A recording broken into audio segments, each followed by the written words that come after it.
They've had a little bit of time to sit and sort of get themselves recounted, and now we'll find ourselves counting the final bits of their day here. The potential to climb back towards the top of the board, or DarkZero to try and, I guess, hold on to the middle, really, as they found their names slip slightly further down towards the bottom to join, such little-known teams as G2. But DZ, Team Liquid, let's start it off with our bans here on Coastline. Yeah, indeed. Let's see what operators are going to be removed. There's always a couple of that spring to mind. And the first one will be Yana. Alright, that's not really what I expected to see, but it is going to be a decent ban nonetheless. We'll be helping to keep your Rooney Gates alive at the early part of those rounds. Later as well, of course. Thatcher to be removed. That is basically a default ban. I'm not quite sure what the percentage is currently at SI, but I'll make sure to have that statistic for tomorrow. That's it. I mean, obviously, we get to kind of re-go over this because so much Siege is happening. Yeah. Across two different streams. If you're unaware, we've been on Bravo stream all day. All day, Hap and I have been on this desk. So we're trying to keep up with what's going on, obviously, on the other stream. But to get the full idea of obviously everything coming together and watching the games, you can only really go by two things. One, the results that pop up on the feed, a couple of clips that you get to see in between the games. Yeah. And two, the sound of our co-casters. Oh, yes. On the other desk. Sometimes you don't hear Ollie and Demo that loudly on our side, but when it's Ace and Dez, honestly, we can listen to the game and know exactly what's happening. But it's the other way around as well, because they were filing noise complaints about us. So I understand that. I fully understand. Especially when we go, Alamo! What they need to do is stop organizing so much great Siege. Yeah. Oh, no, wait, I disagree with that. Let's just have all the great Siege. Let's get some extra space in between us, so... Honestly, I don't think that would change it with some of the games that we've seen so far today. Let's see if that continues for our ultimate game, our finale on the Bravo stream for today to mark the end of the halfway point. Day 3 of 6, if my math still goes, but... Here we have ourselves set up on Blue Bar. As the opening holds and the opening potential of a take, you're looking across the operator selection. Nothing's jumping out too massively. It feels pretty standard for how this likes to go. You know, you have the ability to adapt, obviously, with the roam game, with that Vigil, who can cause a huge amount of problems here. The slight openings in the floor, and if you're playing around the hatches inside luggage or aqua, then it gives those lines 2 stories of trouble, which makes droning what is very flat and narrow corridors really tricky to get a bit of a handle on the corners and the angles that this cubist nightmare can offer. It definitely does.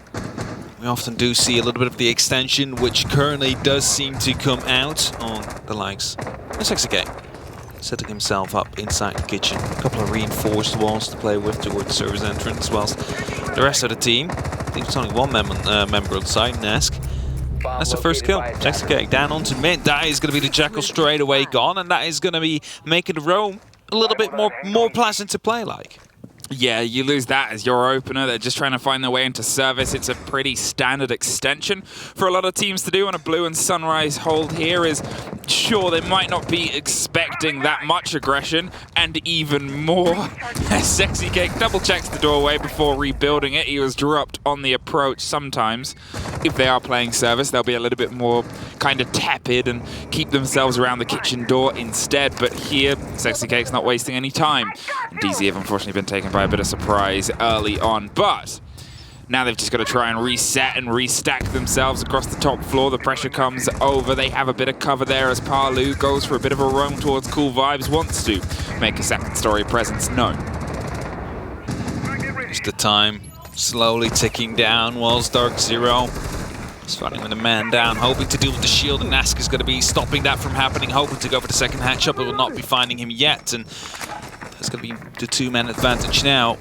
Harbor, very important now, having those 2 impacts could be used to deal with some of that utility here as Palu goes aggressive, spots out the drone, tries to go for the shots onto Skies, but will not be dealing too much damage as both will stay alive. Yeah, Skies is waiting for somebody to drift a little bit closer here. They're still playing with that intel and information game. They have a bit of an eye, but Nesk has another one, and there's one more. Nesk with a triple kill across the middle of the floor, and suddenly it's just Skies. He's dropped down to split and dropped Moringa, but They know exactly where he is, and there's a minute for them to try and do something else here. Nesk set himself up with a low hold. Now he's aware that the rotation's coming up back around the top here. He's holding the angle, waiting for his fourth, doesn't find it, but Sexy Cake is there to close the round the same way he opened it, by running towards the outside. For a while, you would have actually forgotten about the fact that we were playing on the bars as the first bomb site rather than hookah billiards, because of a lot of these gunfights, we were coming down around hookah billiards. There was a lot of these defenders up there as well. And of course, that is necessary. You need to have that vertical control. You need to try and stay in control of it. That's what Liquid did well. Their first defensive round on the board. Now Kitchen Service will be the site they opt to go to. Frost being brought out, of course, the mats that will be used to hold off the kitchen window, maybe even Sunrise if they want to extend towards that area. Mira also being brought out, will be used for that top floor, the Goyo. And it is going to be the Blitz that gets 6 picks. Well, it was a bit of a target ban in the previous game. Blitz was taken off and completely removed from the play of DarkZero. I guess it worked in that they lost the game, but at the same time, I don't think that was the biggest problem in the previous matchup. Mental was chalked. That was it. It's just the mental. Nonetheless, though, we have a little bit of a rehost coming in the meantime. I quickly got confirmation from the producer about the touch ban rate. Oh yeah? 78% on SI so far. Oh, that's pretty big, you would say, right? I mean, yeah, you would. You would indeed. So it's also predictable. I guess it's pretty standard to a degree. Now we're used to having Thatcher removed from pretty much every single showing that we have in our tournaments across all the regions. And it's also a bit of a standard removal too. Sure, we're starting to see a little bit more flirtation with more interesting bans today, I think. Obviously, you said you're going to double check the Iana rate. I've seen it much more today than I have on the first 2 days across day 1 for Group A and Group B, but things like the Blitz, you know, things that we're starting to, I guess, stretch each other a little bit more. It's all best of ones, and it's always worth remembering that is, in a best of 3, you'll have a full long stretch of a team. You'll have yourself set up with the idea that we have other stuff to do. In a best of 1, it's whoever plays this map best pulls it out, and those little tricks, not a lot of teams love to run themselves into it, but there are still pocket plays there. Yana has a 33% pick rate at this very moment, so is present in 1 out of 3 rounds. I have a little question to ask you, Yeah. Which team do you think was more varying in their operator setup, the attack or the defense going into round number 2? How many changes were there compared to See, now the fact that you're asking me, I'm going to say the defense. It is, yes, because we only saw Jekyll change to Blitz on the attack, and what we saw change on the defense was Jaeger to Mira, Wamai to Mute, Ella to Frost, Smoke to Legion, and Vigil to Goyo. So we've seen 10 different operators in 2 rounds on the defense. So if that isn't calling flexible, then I don't know anymore right here. They like to bring all kinds of different operators, and of course, we'll be going for the same set now. Let's see what Mint can make happen on that Blitz, whether or not the counterban was really as efficient as it might have been for Team 1. You kind of want it to happen. You kind of want it. There's this little bit of whenever you see a Blitz on the board, if you're not the opponents, you're like, I want to see success. I want to see the choo-choo. Yeah, it's if somebody is synonymous with an operator, if somebody is sort of hand in hand and they say, right, well, this is, you know, this is one of the world's best players with X operator, regardless of whether they're a big in-meta operator or not, if there's something that is X of the best, you kind of want to see it get a bit of a long spread here, because for all the talk of, are people waiting? Are people hiding stuff? Who knows who's playing? There's nothing. You don't hide here. This is it. This is the ultimate. This is the top cup. It is indeed. Of course, there is still the group stages to play for where the elimination does come in, but you want to make sure you end up in the top 4 of your group as well to get that extra life. Now, that might be worth showing just a little bit extra of that strat book and make sure you're not going to be hiding everything completely, whilst Palu taking care of some drones. Has a shield with Vulcan, that is. He is being pushed by the Blitz as we speak, and he will have to go past that shield. This is a bit of freight, Mint, of that shield blowing up, and it's not happening yet, but definitely a lot of pressure there. Palu headed up to the second story, and he's still rotating. Wants to TCSG the head off the man in the middle of the danger donut, trying to keep an overwatch towards luggage, but Eclipse knows his angle, is unable to play himself and keep himself in relative safety. Still, a very effective clear of Sunrise. Drove a man in, drove a man out, and is able to get past the shield, and a very good gun in the hands of a very good gunner. They haven't killed him, but they've shepherded him away. They've taken some land, and now they can apply pressure elsewhere. Nesk on a rotation, and Eclipse on the top suffers as they try and swing onto Aqua and get a little bit more. There's still a body underneath. They had a C4 too. With the potential here, and in fact they still have a couple, but actually I thought it was Nesk, but Nesk had already pulled away. The Legion was the last body there underneath. Now, DarkZero is at this point where they either have to decide to go fully horizontal, or they are still going to be potentially trying to get some vertical control. And if there is still a member active here, it's Nesk playing with the SMG on that close range. The high fire rate surely will be able to come out on top if any member will be trying to challenge. And instead they decide to not go for the challenge, and that means Nesk is just allowed to play freely here and watch into the Sunrise bars. Maybe at some point any of these DarkZero members will be pushing through, and it seems like it's going to be a horizontal take. There is barely anybody left on the top floor, I would dare to say, to try and make sure that these anchor points are going to be unplayable for the likes of Liquid. Now, it is NGO that is just waiting at the door. There's 30 seconds left. They need to get the pace in now, and the Blitz will definitely start doing that. There goes another smoke canister on the door, but Mint himself is going to try and dig deep. Skies kills NJR. A little bit of blue on blue, and it's the red that starts to take advantage as the shield goes deep, knocks down the man on the corner, goes for one more just before they're able to actually find somebody else, though. 10 seconds and a cold diffuser. They've got to try and pick something apart, but Eclipse is on the other side of the world, and now, well, there's nobody else inside to pick things back together. DZ, just as they try to scream into sight, they stumble with a TK, and all of the wheels fell off the wagon. And the Blitz is so effective. You see him just rush in and everybody starts running. The first knife kill comes in. You get the second kill down onto the mirror, decide to save. However, the team kill came in. The support was taken out right there, as you see. Sky's taken care of by Sexy Cake, who now gets knifed himself right after. But that was the diffuser dropped, and it's going to leave you in a very, very, well, unfortunate situation there, as you are that shield. In that moment, you have to choose. Am I going for the kills, or am I going to try and recover that diffuser to hopefully still make a plans happen? And neither of those were true. The down came in, and DarkZero is now trailing 0-2 on their attacks. Let's see. Attackers have located a bomb. Thank you, Diamondback. I haven't interacted much with the tweets. Haven't yet. Send your tweets. Hashtag #2021. Get them on the screen if they're good enough, if you think you're funny. That's the true test. Or if you have something useful to say as well, you know. It doesn't have to just be funny. Maybe it's some good analysis we miss, you know. Maybe it's good analysis. Maybe.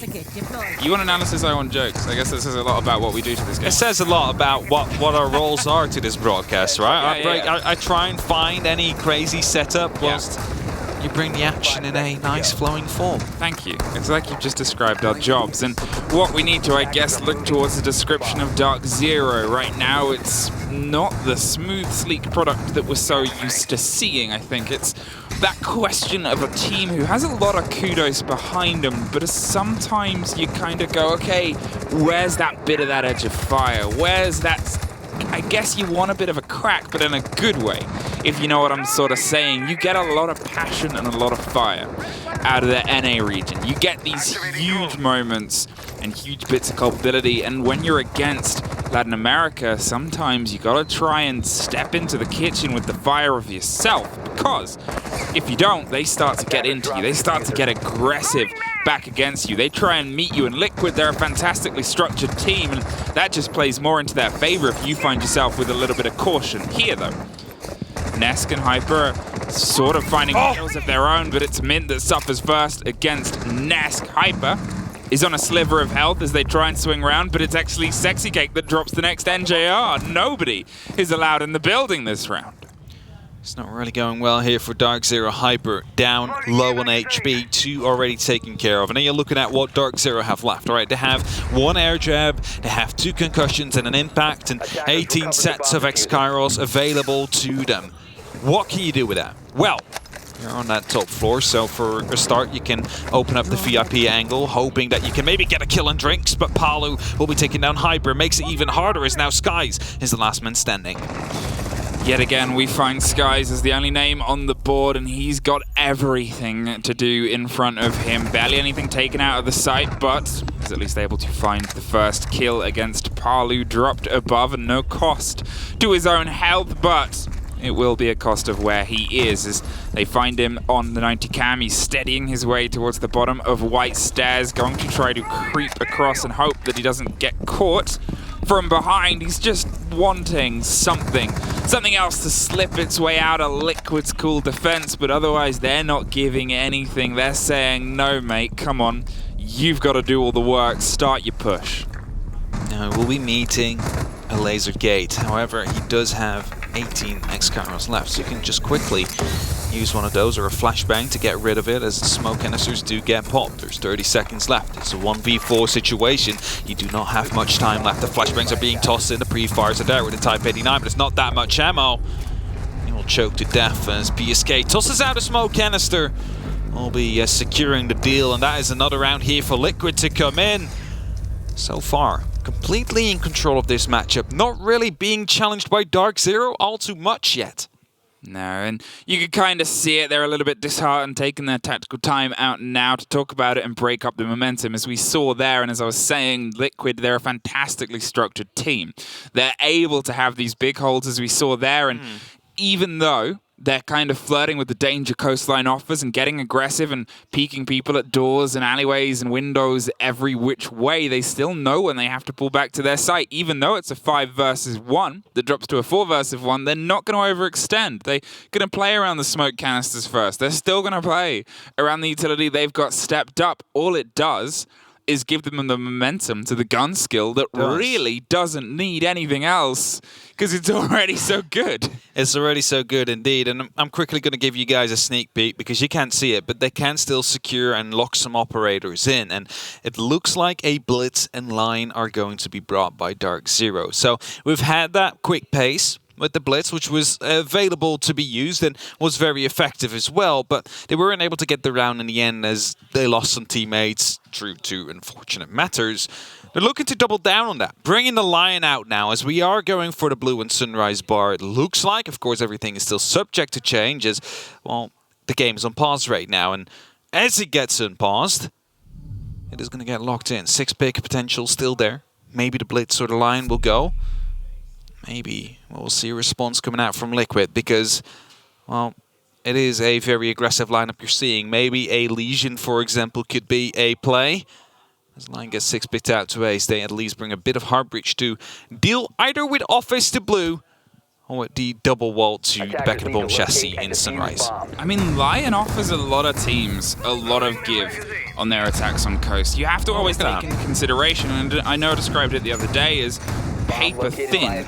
It's just so quick to being able to get in and aggressive on these close angles, and that short window of the nerfed E1D for the people that have been around since remembering how bad and how big the claws on that Lion used to be. It's a map that can still support it and offer it. And NA, I know I said this before, from my perspective at least, from watching across over the previous year and since the change came out, they were one of the first regions that really reacted and responded well. I think it was a Sonics game where I saw, could be, yeah, silly, but this could just be me misremembering stuff because it was that sort of long ago, where it was big, quick plays. It was, you know, big kind of aggression around the top of the instant pinch pressure that they could apply, and I don't know, I don't think it's a bad choice for a lot of teams. It definitely cannot be, especially if you manage to bring that aggression as Sexy Cake here. A bit of a gunfight, first one that is, but not really dealing any damage to either. Also, interesting setup we saw towards the offers. An actual rotation hole has been created into the wall that often relies for a safe plant for the attack, and the one next to it has been reinforced. Now, I have been saying in the past, I still don't know why teams would not reinforce that one. If you make a rotation in it, I get it. If you just completely leave it soft, it seems beyond me why that would be done. So I get the setup that Liquid is trying to go for here, whilst aggression is being brought from Hookah. Now, the top floor control is quite important, and the Sexy Cake again launches the attack. It is Min's, the shield, that loses its life. And now I'm wondering, where was that shield? Because I cannot seem to find it yet. Well, now with Mint gone, it's kind of knocked out of the board and taken out of the equation, so... Where was he? It is a bit of a hunting game. Our Observer Easy is trying to locate where he might have been and where he might have, I guess, been instantly removed from. Either way, here comes that blue response and a bit of pressure coming across the top towards Aqua. They're pinging the hatch, saying, well, somebody's close and underneath it inside the office, but there's also, as you see, that stretch pinch rotation towards Hookah. NJR's on the opposite side, but now we can see a Liquid player coming up, Cool Vibes, offering a bit of kind of recourse and a bit of pressure back to double down on the gun that's inside there, but otherwise, they're saying, well, let's hold it for now. We've still got the hatch. We've got to keep this hold, this vertical. And, well, they're able to win their firefight out. Nesk was a big problem behind this shield before, and he's going to make sure he replicates that this time. Drops down as soon as the pressure and the utility seems to be dropping down, and finds himself a way into blue. And there you see that rotation I was calling about before, allowing him to play from the blue side. Hoping that they are going to be able to stall out DZ long enough, because what control do they really have? Nothing much, as they still don't have any verticality. Still need to start creating that if they want to use it, and NGR will drop, but that is not going to be helping them. I think Ness got one. I have a feeling that the Blitz died on Hookah Balk as well. I don't know why, but I thought I saw a body there earlier. Either way, it's been doubled up and joined by someone else as Eclipse desperately looks for something from the verticality here. They've got it, but they've got to try and make use of it, and they can't quite get the angles, because yet again, Liquid, what they're feeding them is only when they want to take. Hyper gets one, gets dropped, gets picked back up there with a 1 versus 3 now. He's spraying in the middle of the pillar, but Parlu is the one that pulls apart the poses. Very costly there, what we saw on that top floor. You saw the vertical angle being used, and you saw him move through. Didn't spot the player initially, then wanted to go for the repeat, but at that point was already spotted himself. And, well, we all saw how that happened. You heard me, you know, it's a bit irritated, I guess. Like, if you see someone, you try and go for the repeat, they will see you too. And, well, Liquid, they're not being quiet on the gunning department, we have to say. They're really aggressive, they're really effective. And so far, 0-4, completely in the driver's seat here for this game. As DarkZero yet to be finding an answer here. And I'm quickly checking the live stats window. We have a total of 8 kills on DarkZero in these last 4 rounds. So it's 2 on average. Not really the way to go at it. 4 members of Liquid have a 100% cost. Only Moringa right now at a 33%. Well, Skies is the only member on DarkZero with a 100% cost so far. You know, he's often been that sort of last bastion player for the team across the whole tournament, especially. We're seeing him be the last name on the board, but it's a tricky situation to be in when you're sort of trying to pull the team together, trying to bring a lot of that sort of experience and a lot of that kind of, I guess, 10 seconds left before insertion. You're against a massively experienced team here. Yeah. So 5 seconds left. it becomes this moment of who's able to step in with those new guns, and NGR unfortunately just hasn't been able to have a look in this game. And he's been, you know, hot and cold throughout this tournament. He's been on and off, not to make the joke about the placement, but yeah, he's been... I was going to say it, but...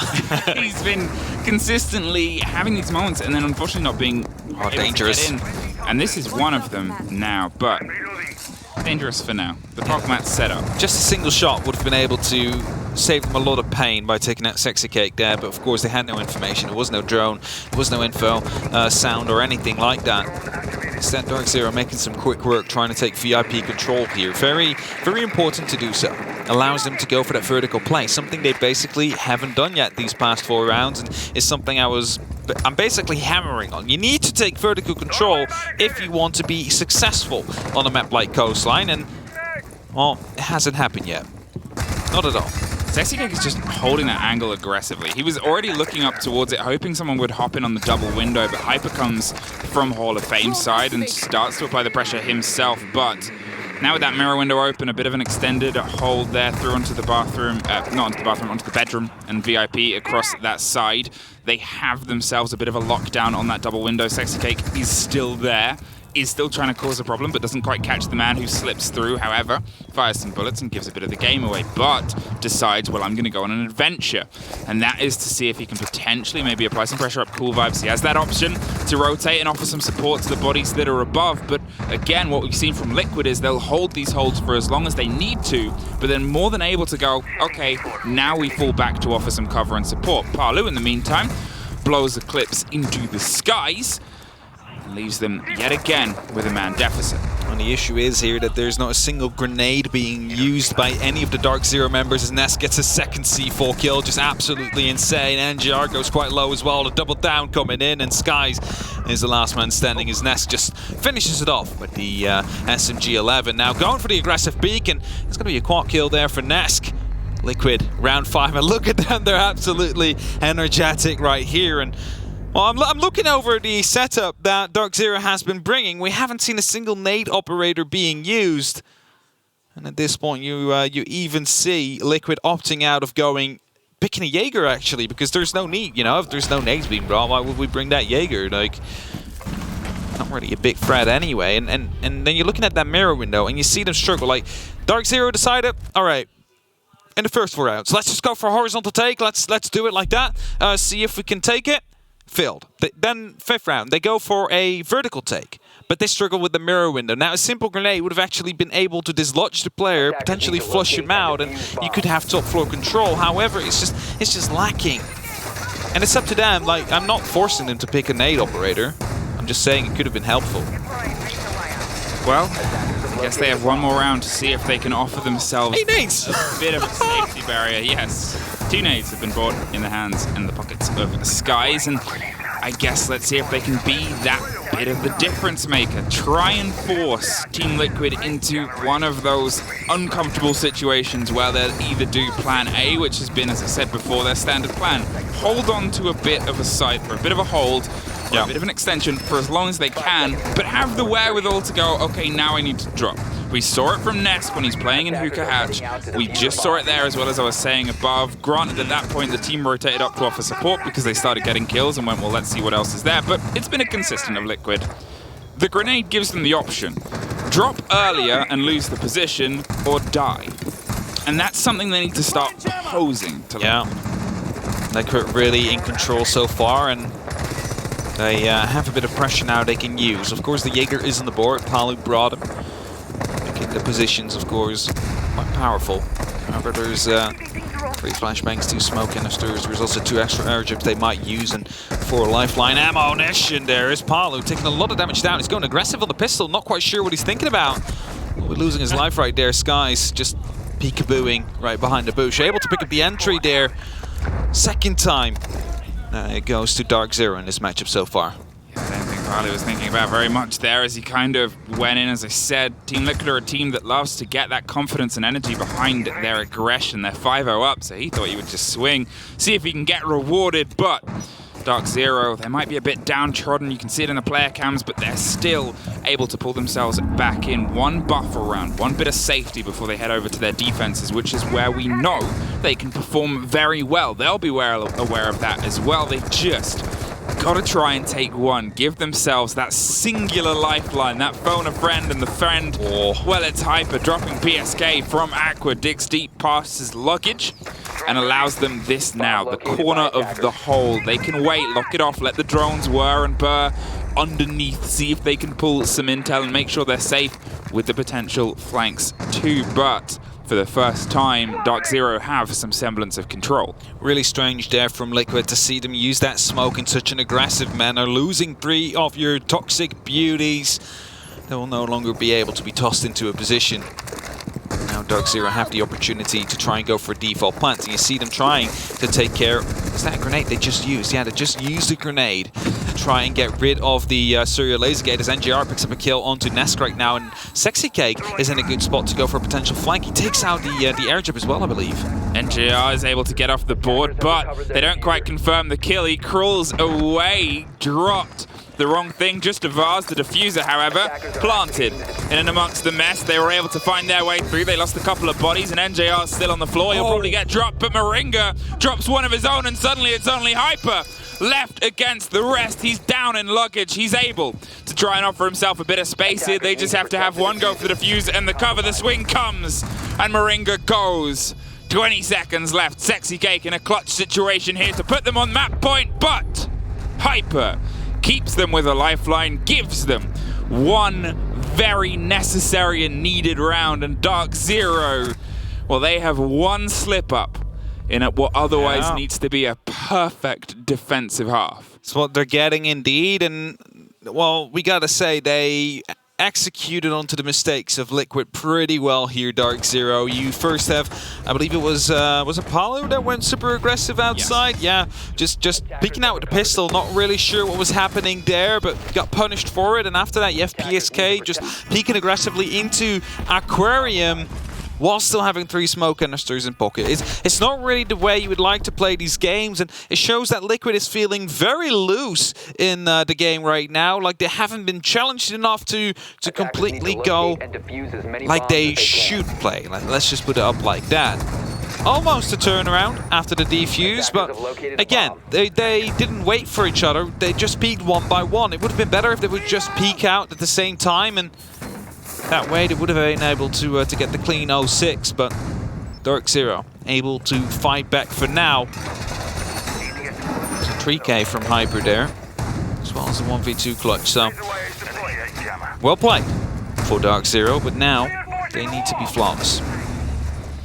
Not an easy feat, I think it's fair to say, especially when you're up against Liquid, who, okay, they've been a bit hit and miss in the tournament compared to what we expected, but what a lot of people expected from Liquid was to just wash over, live up to their name and their namesake, and make sure that nobody was able to survive the tsunami of what they've been able to pull and achieve recently inside their region. So, DZ, you got a bit of an ask ahead of you, and the possibility here to pull off what Empire, to be fair, almost pulled off against you just earlier this day. You were in the same sort of position. 5-1 after some after Empire failed some attacks and they almost pulled it back. You know that you can go the distance because they did. Find that energy, find that within yourself, and find some Liquid bodies.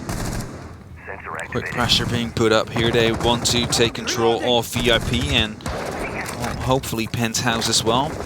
Knowing they don't need to necessarily challenge Penthouse, there is going to be a player there, so there needs to be some attention towards him, making sure that he's not going to be going for some crazy hero play. But the true vertical pressure they need is located in Penthouse, in VIP. So that is where the main priority will be coming from, as Nesk now debating whether or not to run out for the actual kill potentially in the hallway or not. Oh, this is good. Swinging steadily, Nesk moves inside the explosion. Hyper's pulled back to hold the angle as the grenade pops just behind the mirror window, but nobody's home. Now, the mirror window pops too. They're playing this as if they are still there. They're aware that someone was around the place, but it's Nesk that drops the hatch, finds Mint, finds the site, finds no! Sky shuts them down and is able to do a very, very important maneuver, which is not lose the site. Hyper locks off Palu on the top floor and is able to keep that lock down. They believed they'd cleared this out after the success of before, but he didn't panic, kept his cool, and now, well, he's found himself a rotation back down to the site itself. Eclipse has himself that ability and has himself a double kill. A C4 pops off, and so does DarkZero. They found themselves a little bit more in this round. PSK, he's got a lot to do here as he reconvenes, recollects, and re-rotates down to office. Well, in that case, I just saw Ness jump over the bed and suddenly drop down all the way, and you know, he was like, oh, well, I got one kill, why not just rush the side and try and find more? Unfortunately for him, Skies was there, and after that, Eclipse with a beautiful C4 through actual prepped hole, making sure he picks up a double, and it's only up to PSK now. It seems like they're very well aware of where he's coming from, especially with that mirror window. You know, usually with 20 seconds now in a 1v4 situation, not even having a diffuser in your hand, you need to make sure that you use this time wisely. And well, it might not be by tossing it out in the open, so just taking it as long as you possibly can to make sure that you discuss what needs to be discussed for the next round, because this did not go as planned. DarkZero, you've done the first of, for you, hopefully many now, as you're able to get a bit of the momentum. You even were taken by surprise, lost that entry, but the response of the bodies inside the site, and I've still got to give credit to Hyper upstairs, who was able to kind of keep his cool, keep his calm. A lot of players in that moment, especially if they didn't have that experience, would sort of see that the site was under pressure and potentially fall and go, okay, well, maybe I need to get a bit aggro. He held himself there and made sure as soon as Liquid made the mistake, they were able to punish it, which was how they were able to take their first round in this entire game, punishing Liquid's mistakes, keeping their head on level shoulders, and I guess trying to keep themselves steady on now. I have to say, Liquid there, again, a little bit carelessly. Considering the fact that, you know, they knew there was a player down there in theater, but instead of pushing also from the luggage side, they wanted to go head on from the VIP hallway. Not really the play if you ask me, but DarkZero able to make good use of it. So, you know, that's it. They're trying to go for that comeback, and they need these mistakes on the side of Liquid if they want to make sure that they can make that happen, because we find ourselves in the 2-5 right now. Liquid are going to be under pressure soon if they don't start closing out these rounds. 5 seconds to go. Well, still a big extension here across the top floor. They're making sure that they have the play space to cause some problems. The mirror window on the Cool Vibes rotate. It's seen sometimes, it obviously, you know, you expect it to be popped and then it just turns into a bit of a tricky rotate either way, but it allows you to get aggressive at a potentially fast-moving team. This team, however, Liquid, is steadying their way towards the other mirror window, currently occupied by Hyper. He's back inside theater, holding on, watching a movie, but the movie is who is going to drop this shower or fall in front of me first. Hoping to pick up some kills again, as drones are the first to enter to find some information, and they will be well aware of the fact that Hyper is trying to put some pressure down. They go for the wall bangs even on that drone. He's very eager to get that taken care of. Fortunately, though, it's that mirror window. Needs to be taken care of with some Excaros. I'm not quite sure what those have been deployed, as doesn't seem to be on that mirror window. Well, PSK is offering a little bit of support from the white window, but there's also another body inside luggage too. It's turning into a bit of a pinch against this mirror window, so it's how long they think that they can hold on to it without losing their life. As we said, it's a bit of a fall-back game. There it is. The luggage body has rotated round to offer a little bit more countenance against PSK on the white window, make sure that they're not as comfortable to just hold this angle in this rotation. If the is free to stay here, well, that's free to cause problems. Heard a C4 potentially ripped and torn. It's ready and waiting, but again, they're not quite safe, not quite secure, and not quite comfortable here either. There is one body on this double window. There's two bodies trying to get past, and the second is the one that finds it. Hyper slips on by, but Nesk makes sure that only one of them escapes. NJR's dropped after giving his life to save his teammate. I'd say those were two really smartly placed Mew jammers there, protecting the window and the angle that you could have created from the side of VIP. So well played there by DarkZero. Managed to hold on long to it. Liquid needed to push a physical member in to get control of that. And now, 45 seconds to go up to the next quest, and that quest will be to get a plan down or kill all DZ members. And you have two options. You could either go for the full out kill blow, or you need to make sure that you get that plan down. And well, if you're looking at it, maybe Aquarium is the best place to do so. PSK peeking around the corners of the luggage to see if anybody's home, but it's otherwise all stacked around this northerly corner. There's the body in Hookah, and obviously the extension around the vase at the top of the stairs. One on Cool Vibes 2. It's a bit of a crossfire. You've angled yourself into. You go for one, get dropped, get traded. All across the board, we're finding pressure here, but it's DarkZero able to get a little bit of solidity back. There's a man on the billiards table. They might not know how close he is, but Eclipse doesn't even care. Drops him and doesn't wait around. Only 2 rounds separate the two teams. Indeed, the 5-0 became a 5-3. DarkZero have the opportunity to get back into this game, and well, that opportunity is now. round number 9. If they manage to win this one, suddenly we'll find ourselves in a very close scoreline of a 4-5 here in Coastline. And the bars are the site they decide to go to. The bars are the site that they decide that they want to win this round on. Castles being brought, the poles to smoke. Wondering how that castle setup will work. Might be used to either extend and defend office. Right, it's going to be a bit more internal due to the fact, of course, there is a sledge available. You don't really be wanting to put those castle barricades on outside windows or doors because those are just quickly dealt with relative little risk. The caving is bought in the pockets here, but so is Oryx, an operator who can have huge success on this map. I talked about this before on Coastline. If you had a paper and you wrote on it things that Oryx could do on this map, oftentimes it ends up looking better than what actually happens. Yeah. He's so much potential in the right hands, and Eclipse might be the right hands of this. Don't get me wrong, I'm not saying this won't work. I really want it to work.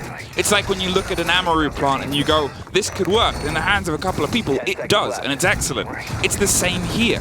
You look at this map and you look at what restricts it. It's 2 staircases. You look at the hatch possibility, aqua, luggage, you're looking at the one that's around the lobby entrance, you're looking at all these places that you can pop up in corners and mess up an entire team's roam clear because it's unexpected. It takes confidence, bravado, chutzpah, and everything else in between. Eclipse, are you the one to make this dream come true? It's often that a lack of information, of course, results in the Oryx not having the opportunity to really jump up safely. The last thing you want to happen is you jumping up and you being taken care of in the middle of the animation, so you have to be certain of it. And with the current Valkyrie ban, you're not really going to be able to play around that. So instead, it will be used for a bunch of dashes. As Eclipse heading back up to the Cool Vibe stairs, making sure that the verticality will stay in control of DarkZero. Now, I believe the castle barricades have been placed towards the big window. Not quite sure what the others are. Maybe aquarium or anything like that. Yeah, there you have it. 2 of them located at that pocket, at that side on billiards. Third one, I know, but it doesn't seem to matter. This, however, does show how important the verticality is for DarkZero, how badly they want to hold on to it. And well, if Nesk starts it off, it's all became a little bit harder right now. You could see Nesk was getting a bit passionate over the past couple round losses. He's talking, keeping them coordinated. It's a big thing about Liquid is they are a very vocal team and they know when they need to bring their energy up. To be fair, he's on a 13-4. He's having a bit of a tear here, but you need to try and lock it out, and that's the big problem because another round slips by and I can't not see them needing that sort of, you know, tactical timeout, that conversation just to stop the pace entirely swinging into DC's favor. But they're eyeing towards these castle windows. They're making the calls and seeing if they can apply some pressure here. The pings are coming through, and it's still just a bit of a rotation, a reevaluation as they say, well, maybe we don't need to fully throw ourselves towards here. We have this swing round as Moringa dances and eyes the danger door right next to the site itself. Can't quite see anybody on the jiggle, but has opened the soft wall either side as Eclipse is rotated around to offer Skies some support. Jammer there will be making sure that Skies' phone will not be ringing. Of course, doesn't really seem to matter. They have opened up behind the bar, and well, right now that verticality that is in control still of DarkZero will be really key, so they need to make sure they take the control. Eclipse will go down. Skies is stuck between these 2 barricades. He is very key right now. Well, they're looking towards it now as it comes over the clutch. Hyper drops 1. Skies brings the body balance back to a balance now. The hot ping comes around the corner, but he gets dropped by the man who sees him first, Nesk, on a triple. Now it's just 1 body left, no longer. Team Liquid put themselves on map point. There you have it. The map point is in. Could have been there for a long while, but right now they're starting to strike back and they're starting to end the dreams of DarkZero to make the comeback happen. After 5 consecutive rounds, Liquid, that was DarkZero able to pick up 3. Now Liquid return a favor. 1 more round is in their pockets, and that means they only need 1 more round to secure and close this game and secure and close their day. A full point is what they're fighting for right now as we speak, and well, they definitely want to take that to make sure they close the gap to the European teams, because currently BDS and Empire are both on the top with 5 points, whilst the rest of the group is trailing with 3 or less. Okay, DZ, you were on a 5-0 deficit and you're able to tie 3 together. You've just got to try and find that energy to do that one more time. Over toward the penthouse suite, a place you can try and lock down with the extensions that is offered by those Goyo shields. You're going to play this with that little bit of aggression, a Rooney to burn things too, not bringing the mirror, which is often seen around this site, but I guess they don't want to play around that predictability. They want to keep themselves with a bit of a source, a bit of a, I guess, something that can pull away from the progression and the expectation that Liquid can apply in terms of the pressure that they have been pretty good at putting against the mirror windows so far. They've definitely been able to put up some good pressure here, and we see the vision holes being created. Also see the knock being brought by Sexy Cake. That might be leading into a bit of a sneaky play, because we've seen, I believe, earlier today where a plant came in with a knock and wasn't able to be spotted out on the cameras, and suddenly 45 seconds and the lunchbox appears. What are you going to do in that moment in time? And you realize that that is the current situation you're fighting against, because Sexy Cake is already entering. Just misses the person that enters the blue bar, but might be able to chase him down as the drone now gives out the spot. There we have it. That's the entry. Mint will drop. Sexy Cake with a good opening to start things off. Yeah, sneaking around and going for an entirely different point of ingress here. Had the possibility of cool vibes, but expected them to. Well, expect it so.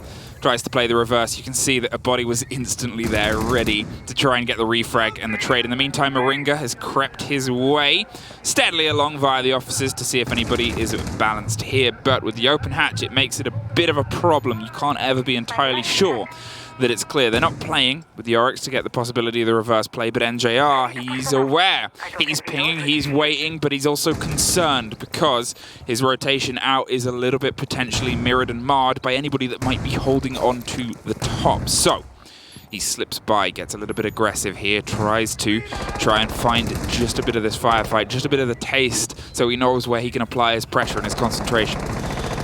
Yeah, Moringa just heard a bunch of SAM coming through that hatch, so we'll be deciding to hold it off for a while, making sure that he does not get flanked whilst the rest of Liquid is setting themselves up. In the meantime, we still have one player left in Billiards. I believe that is Eclipse playing there. Might be wrong. Yeah, there it is. A very long angle that will be held. In the meantime, a Merson comes up. Nask gets taken care of. It's back to a 4-on-4. 70 seconds left. Hyper picks up one as well. Now the kills are starting to flood in. A grenade will be taking care of Skies, and there comes the plan. PSK starting to make it happen. To see Phil will come out, but it's going to be too short, and that means 45 seconds on the clock. This could be Liquid's game. Sexy Cake drive-bys one more, and Moringa locks it off on the white stairs, and suddenly it is all over. Blinked and you missed it, but you wouldn't have seen it either way, because a sneaky